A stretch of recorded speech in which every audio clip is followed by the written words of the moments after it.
This is a love reading for Pisces for November 2017. All right, so this reading, I'm going to start off with singles, okay? So singles. I do get that there's someone from your past that keeps periodically trying to come back into your life, and you sometimes resist the urge to speak with them again, to flirt with them. I think that ultimately you do retreat from this person, but I think sometimes you do wish you could speak to them or flirt with them. But I think you know better than to sort of invite this person back into your life. Now,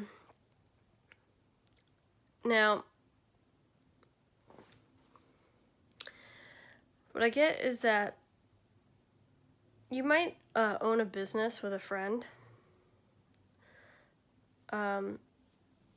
or work with a friend or something, and there's gonna be like heart-to-heart conversations about the business or about work with your friend. So I don't know if like maybe you're trying to get out of the business that you have with this person, if you're trying to quit your job and you feel bad about like leaving them behind, or you could be looking for a new job and you're going to your friends for advice. So you would be like asking them like, hey, what do you think? Should I go for this job or that job? That sort of stuff. Now, you also, I feel like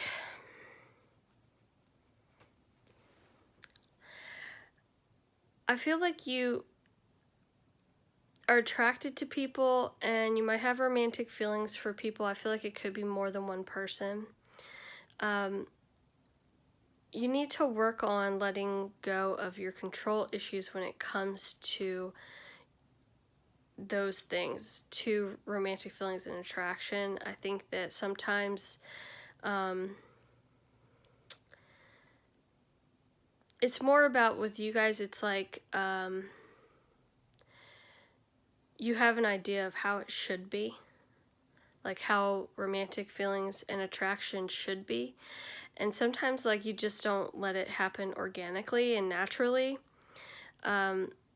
So you need to work on letting go of that control and just letting it happen, and not placing such high expectations on like what it should be, how it should feel, who it should be with.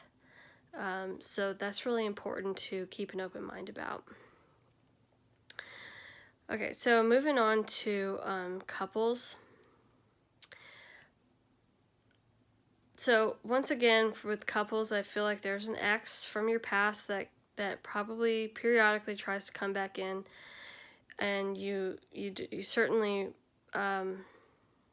resist the urge to speak with them. I think you sometimes do want to talk to them, but I think you ultimately resist. I think you also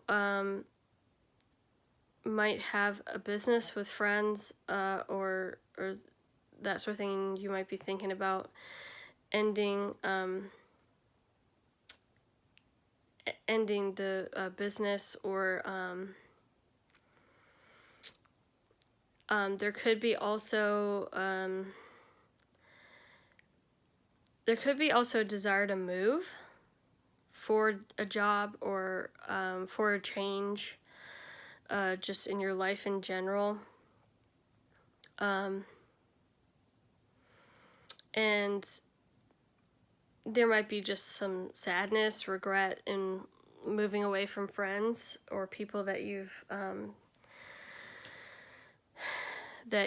gotten to know. Also, if you are moving for a job, you would be leaning on your friends for advice. Now, there's one slight difference for couples with this situation. I do feel like if you're married to somebody, or even if you're not, there's gonna be some sort of conversations about finances. So if you are married to someone and if you're thinking about divorcing, you're going to be talking about finances with that person. If you're with somebody and you feel like maybe you guys don't make enough money, maybe you feel like you need to talk about moving somewhere where it's cheaper to live, whatever it is, there's going to be some sort of talk about money, okay? Now, with the person that you're with, you need to let go of control issues in regards to romantic feelings and attraction. And I feel like that's in regards to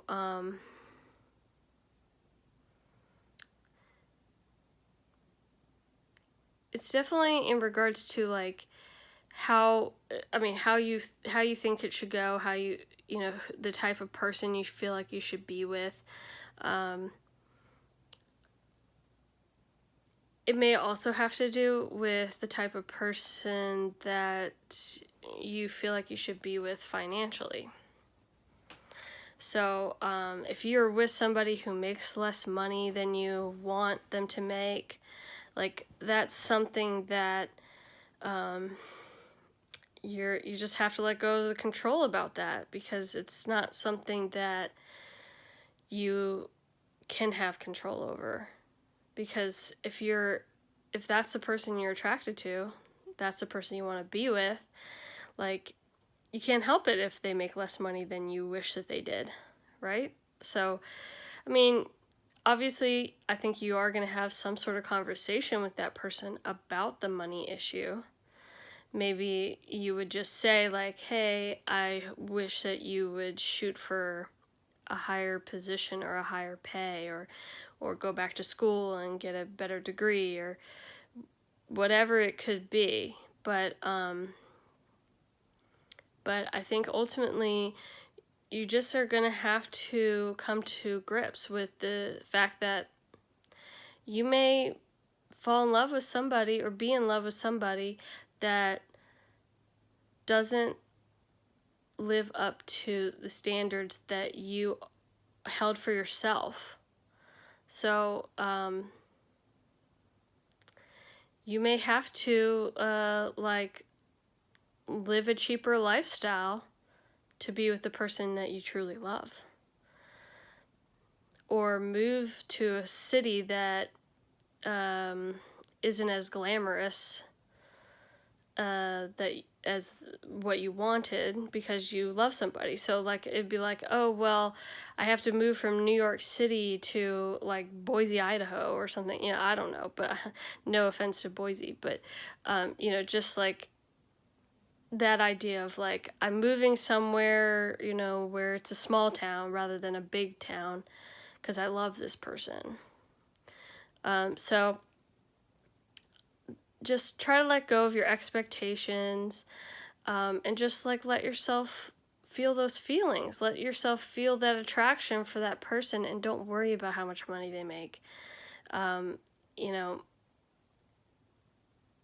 It's just not worth it to base everything on your lifestyle.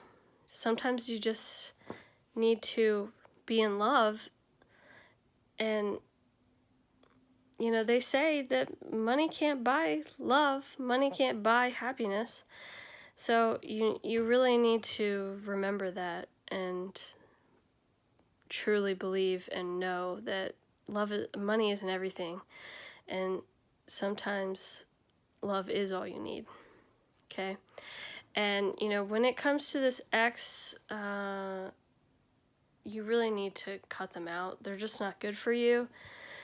And I think you're already doing that.